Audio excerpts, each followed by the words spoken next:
श्रद्धालु जिज्ञासु श्रोताओं, आपने कई बार देखा होगा कि एक व्यक्ति जो अपने हाथ में छेनी और हथौड़ा लेता है, पत्थर को तराशता है और परमात्मा की प्रतिमा प्रकट हो जाती है। ये घटना इस बात का प्रतीक है कि मनुष्य चाहे जैसा भी क्रूर हो, हत्यारा हो, पापी हो, लेकिन अपने आप में अनेक प्रकार की संभावनाओं को संजोए हुए है। मनुष्य यानी जीव अनंत ज्ञान का स्वामी है। आप देखते हैं कि पत्थर कितना कठोर होता है, लेकिन जब शिल्पकार के हाथों में चला जाता है, अच्छा शिल्पकार जब उसे मिल जाता है, तो वो पत्थर प्रतिमा बन जाता है। ठीक इसी तरह से इंसान भी भगवान बन सकता है, चाहे वो हत्यारा हो, क्रूर हो, पापी हो, कठोर हो, कैसा भी व्यक्ति क्यों न हो, उसके अंदर परमात्मा बनने की शक्ति है। लेकिन शर्त है कि उसके जीवन में सतगुरु रूपी शिल्पकार का सानिध्य उसे प्राप्त हो। अगर उसे सतगुरु की प्राप्ति नहीं होती, ध्यान दीजिएगा, सिर्फ गुरु नहीं कह रही हूं, सतगुरु, क्योंकि गुरु तो कई प्रकार के हो सकते हैं, लेकिन सतगुरु वो होता है जो आपको सत्य का बोध करा देता है, शाश्वत से मिला देता है, क्षणिक से आपकी दृष्टि को हटा देता है और शाश्वत की तरफ आपकी दृष्टि करा देता है।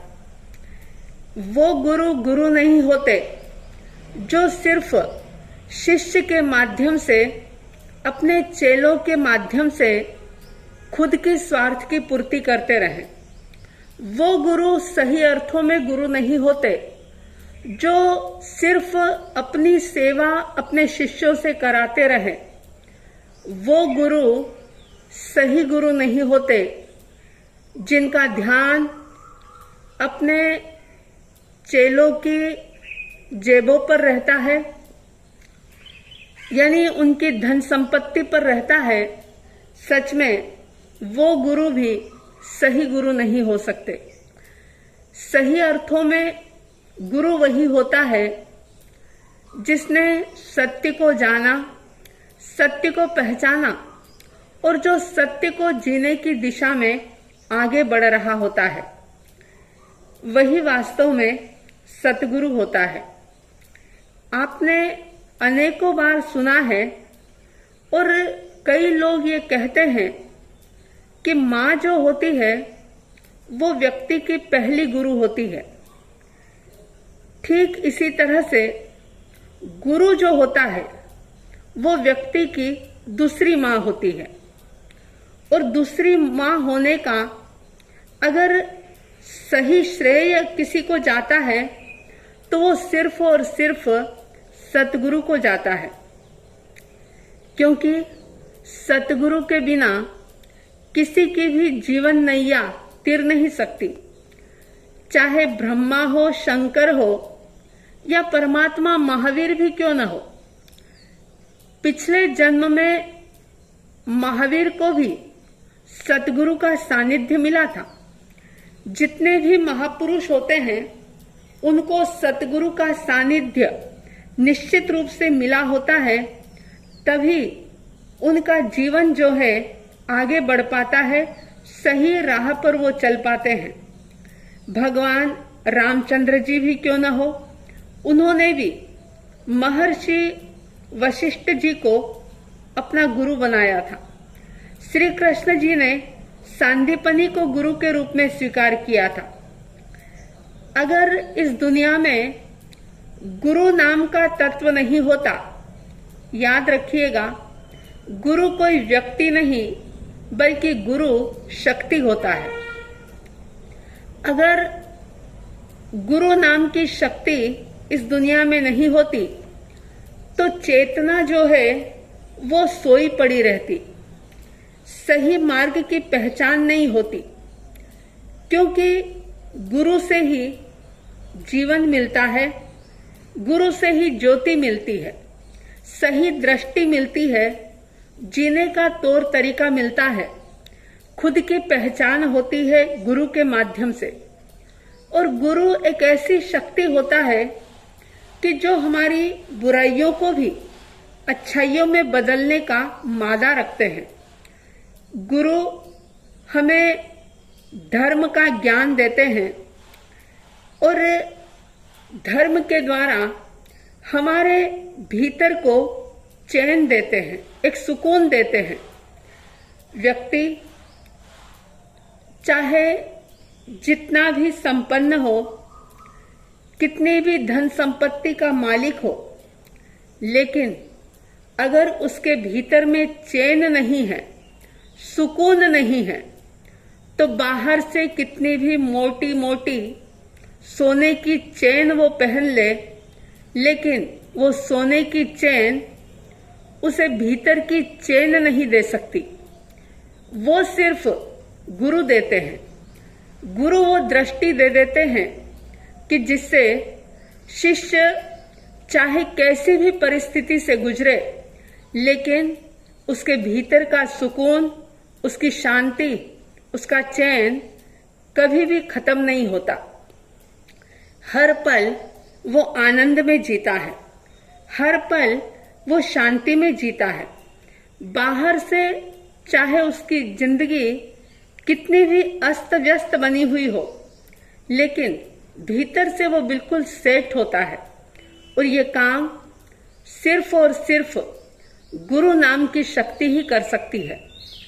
चाहे गुरु हमारे सामने मौजूद हो या ना हो, देह के रूप में वो इस दुनिया में रहे हो, चाहे उन्होंने इस देह को छोड़ दिया हो, लेकिन वो शक्ति के रूप में हमेशा ही, अगर हम महसूस करें, अगर हम श्रद्धा और समर्पण का भाव रखें, तो वो हमेशा ही हमारे साथ होते हैं।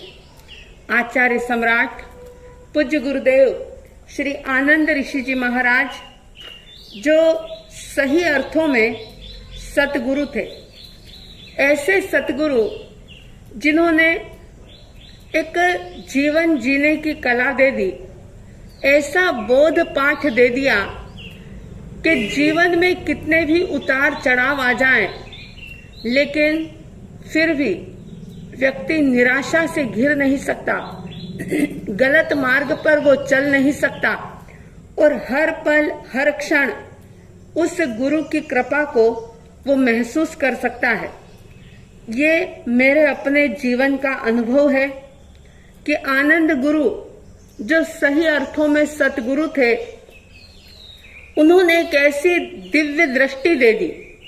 देखिए, बाहर की आंख जो है वो तो हमेशा ही व्यक्ति के पास होती है, लेकिन उन आंखों में जो आसक्ति की, अज्ञान की, मूर्छा की जो किरकिरी गिर जाती है, उसे वे दूर कर देते हैं, वे निकाल देते हैं। और जैसे ही वो मूर्छा की, आसक्ति की, अज्ञान की रजकण आंखों से दूर होती है, तो एकदम दृष्टि साफ हो जाती है, निर्मल हो जाती है। ऐसे आनंद गुरु जो ज्ञान के पावर हाउस थे, ऐसे पावर हाउस कि जो भी कोई अपने विनय और विवेक के साथ उनके सामने उपस्थित हुआ, जरूर अपनी झोलियों को भर करके गया।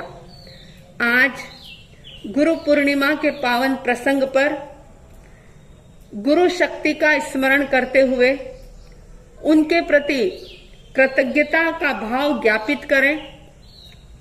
गुरु को वैसे तो हमेशा ही हर श्वास के साथ गुरु का स्मरण होता है, लेकिन आज का विशेष दिन जो उनकी शिक्षाओं को और ज्यादा तरीके से, ज्यादा रूप में अपने जीवन में अमल में लाने का ये आज का दिन, गुरु पूर्णिमा का दिन, मैं ये बात कह सकती हूँ कि अगर गुरु नाम की शक्ति व्यक्ति के साथ है तो उसे किसी भी चीज की कभी भी किसी भी प्रकार से कोई कमी नहीं हो सकती। चाहे कैसी भी समस्या उसके सामने आ जाए, उसको समाधान देर सवेर निश्चित रूप से मिलता ही है। तुम साथ हो जो मेरे, किस बात की कमी है।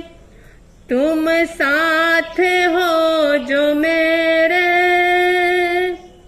किस बात की कमी है। किसी और चीज की भी दरकार ही नहीं है। किसी और चीज की भी दरकार ही नहीं है। मेरा काम तो गुरुवर बिन दाम हो रहा है। मेरा तो काम गुरुवर बिन दाम हो रहा है। करते तो तुम हो गुरुवर, मेरा नाम हो रहा है। करते तो तुम हो गुरुवर, मेरा नाम हो रहा है। गुरु आपकी कृपा से सब काम हो रहा है। गुरु आपकी कृपा से सब काम हो रहा है। गुरु पूर्णिमा के पावन प्रसंग पर गुरु शक्ति को अनंत अनंत वंदन करते हुए, उनके प्रति कृतज्ञता का भाव ज्ञापित करते हुए आप सबके लिए ये मंगल कामनाएं करती हूँ, ये शुभ भावना भाती हूँ कि आप सबके जीवन में भी सतगुरु का सानिध्य, सतगुरु का समागम प्राप्त हो और उस सतगुरु के माध्यम से आपको उस दृष्टि की प्राप्ति हो जिस दृष्टि से आप स्वयं को देख सकें, अपनी शक्ति को परख सकें, समझ सकें। ऐसी हार्दिक हार्दिक शुभ मंगल भावनाओं के साथ जय प्रभु महावीर, जय गुरु आनंद।